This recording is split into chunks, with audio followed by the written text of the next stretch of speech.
Good morning. Ito na talaga na haul na naayos ko na talaga ang aking munting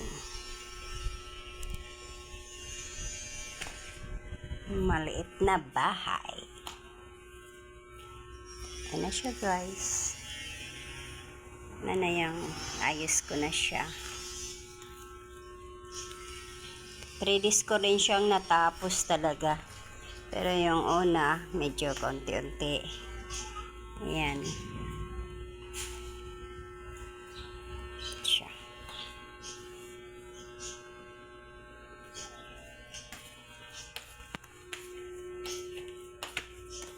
Ito naman yung kwarto. Ayan siya.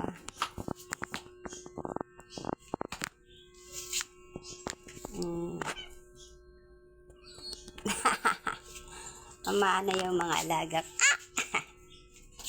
Yan na yung kwarto ko. Oh, kwarto. Tapos ito yung dalawa kong alagang mga bibil. Sweetie and Oy. Hello, Sweetie. Lapit talaga. At saka si Lawson 2. Hindi pwede galawin yan. Sira yung camera ni Mami. Yan.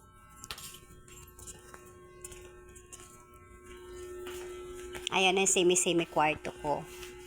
Naman ko talaga siya ng paraan para may sarili man kaming room.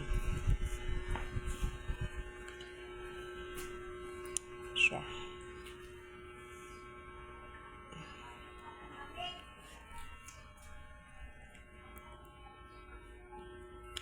Yan naman golpa namin na pasaway. Napuyat. Bakit napuyat si Golpan? Okay, nakikinig po. Tapos na rin niyang kumain.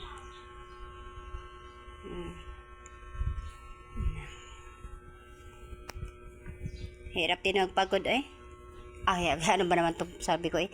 Mahirap din yung palipat-lipat. Nakakapagod din.